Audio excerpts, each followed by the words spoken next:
अस्सलामुअलैकुम everyone, welcome to my YouTube channel. कैसे हैं आप सब लोग? आई होप बिल्कुल ठीक ठाक होंगे, मज़े में होंगे।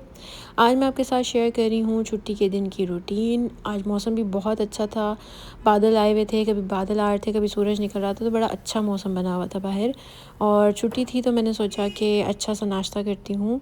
मैं यहाँ पे अपने लिए पराठा बना रही थी और साथ मैंने ऑमलेट बनाया था। सिंपल सा ऑमलेट है, उसमें मैंने नमक, लाल मिर्चें, हरी मिर्चें और थोड़ा सा प्याज और थोड़ा सा चीज़ डाल के ऑमलेट बनाया था। अच्छा, मेरे हस्बैंड जो हैं वो ऑफ़िस गए हुए थे क्योंकि यहाँ पे लॉन्ग वीकेंड था, इसलिए मुझे छुट्टी थी। लॉन्ग वीकेंड बेसिकली होता है स्टूडेंट्स के लिए। उसमें ये होता है कि महीने में एक दफ़ा फ्राइडे सैटरडे के साथ थर्सडे की और वेडनेसडे की जो है वो छुट्टी मिल जाती है। तो स्टूडेंट्स को होता है तो साथ में टीचर्स की भी मौज हो जाती है। तो इसलिए मुझे भी लॉन्ग वीकेंड था, मतलब लंबी 4 दिन की छुट्टी हो गई थी। लेकिन हस्बैंड जो है वो बेचारे ऑफ़िस गए हुए थे, वो सुबह उठ के ही गए थे जैसे अपनी रूटीन में जाते हैं। मैं आराम से 10-11 बजे उठ के जो है ना वो नाश्ता कर रही थी। अच्छा, पराठा बनाने के लिए मेरी कोशिश होती है कि मैं ज़्यादातर घी का इस्तेमाल करूं, क्योंकि घी जो है वो ऑयल की निस्बत कम नुकसान पहुंचाता है। तो इसलिए मैं कोशिश करती हूँ कि पराठा या इवन कि दाल वगैरह को भी तड़का दे रही हूँ तो उसमें भी घी का इस्तेमाल करती हूँ। तो आप लोग भी बताइएगा कि आप पराठा और रूटीन के जो खाने होते हैं उसमें घी इस्तेमाल करते हैं या फिर ऑयल इस्तेमाल करते हैं, और क्या चीज़ जो है वो ज़्यादा बेहतर रहती है आपकी सेहत के लिए। अच्छा, मैं काफ़ी दिनों से कोशिश कर रही थी कि जो मेरी वर्किंग डे की रूटीन होती है वो उसकी एक वीडियो शूट करूं और वो आप लोगों के साथ शेयर करूं। लेकिन जैसे मैंने पिछली वीडियो में बताया कि मैं 4 महीने के बाद मैंने जॉब स्टार्ट की है, तो एकदम से मेरी रूटीन जो है ना वो अच्छी बन नहीं पा रही है। तो इस वजह से वो वीडियो भी शूट नहीं कर पा रही हूँ, क्योंकि सुबह के टाइम मैं बहुत हबड़ा-दबड़ी में होती हूँ और लंच और नाश्ता वगैरह बनाने में ना इतनी बिज़ी होती हूँ कि मुझे शूट करना मुझे लगता है मुश्किल होगा उस टाइम पे। ज़रा मेरी रूटीन सेट हो जाए तो फिर मैं एक डेली रूटीन जो वर्किंग डे है उसकी भी एक आपके साथ वीडियो लाजमी शेयर करूँगी। यहाँ पे मैं अपने रूम में आके बेडशीट वगैरह चेंज कर रही थी। वैसे मेरी कोशिश होती है कि मैं हफ़्ते बाद जो है ना वो बेडशीट चेंज कर लूँ। थोड़ा आँखें जो है ना वो एक ही बेडशीट देख देख के ना बोर हो जाती हैं, तो मुझे होता है कि हफ़्ते के बाद चेंज कर लूँ। लेकिन इस दफ़ा जो है वो 2 हफ़्ते हो गए थे यही बेडशीट बिछी थी। उसकी रीज़न ये है कि मुझे ये बेडशीट बहुत प्यारी लग रही थी, तो इस वजह से मैंने इसको चेंज नहीं किया था। और दूसरा, मैंने अभी जैसे बताया कि रूटीन थोड़ी एकदम से चेंज हुई है तो मुझे थोड़ी मुश्किल हो रही थी हर चीज़ को मैनेज करने में। तो इस वजह से मैंने बेडशीट वगैरह चेंज नहीं की थी। और आप लोगों ने शायद नोटिस किया हो कि मैंने अभी तक जितनी भी बेडशीट्स बिछाई हैं उसमें मोस्टली जो है वो पर्पल कलर जो है वो आ रहा होता है।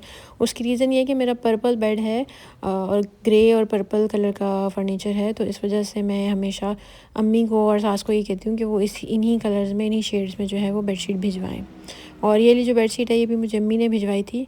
इसकी जो एम्ब्रॉयडरी साइड पे हुई हुई है ना, ये इसकी पिक्चर में दिखाया था कि ये पैरों वाली साइड पर आएगी, लेकिन क्योंकि मैं वहाँ पे कंफर्टर रख देती हूँ तो ये बिल्कुल छुप जाती है। और अगर सर वाली साइड पे करूँ तो वहाँ पे भी पिलोज़ आ जाते हैं, तो इस वजह से वो भी छुप जाती है।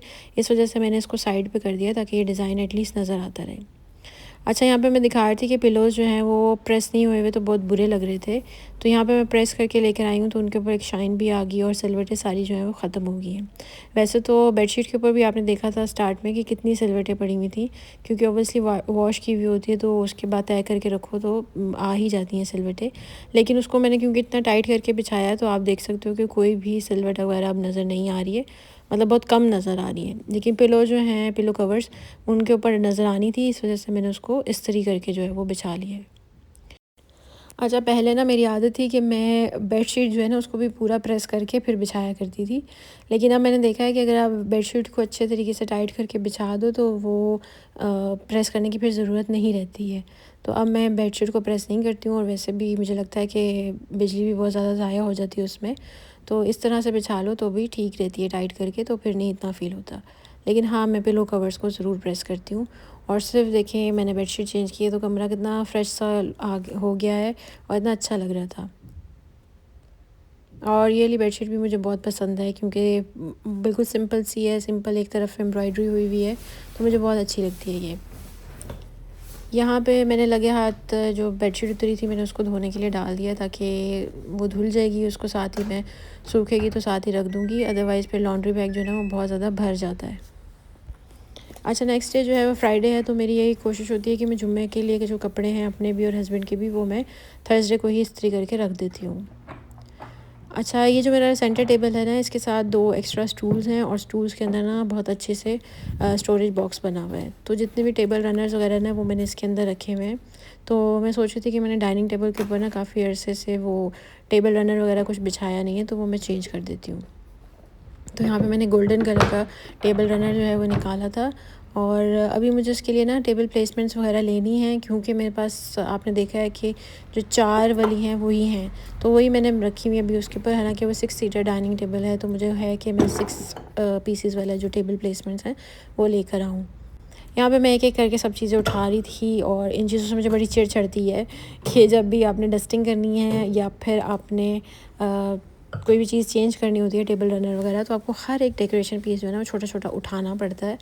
लेकिन खैर खूबसूरती भी इसी चीज़ों से ही आती है।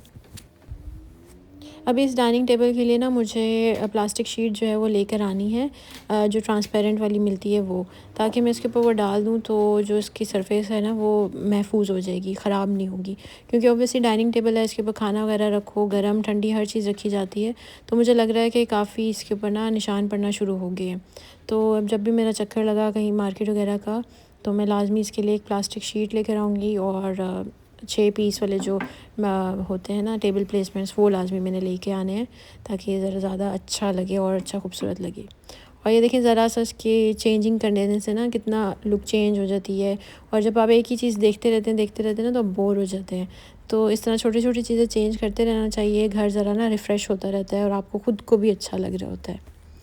ये थी बस आज के दिन की रूटीन। आई होप आपको वीडियो अच्छी लगी होगी। अगर अच्छी लगी है तो मेरे चैनल को सब्सक्राइब करें और वीडियो को सबके साथ शेयर करें। अल्लाह हाफ़िज़।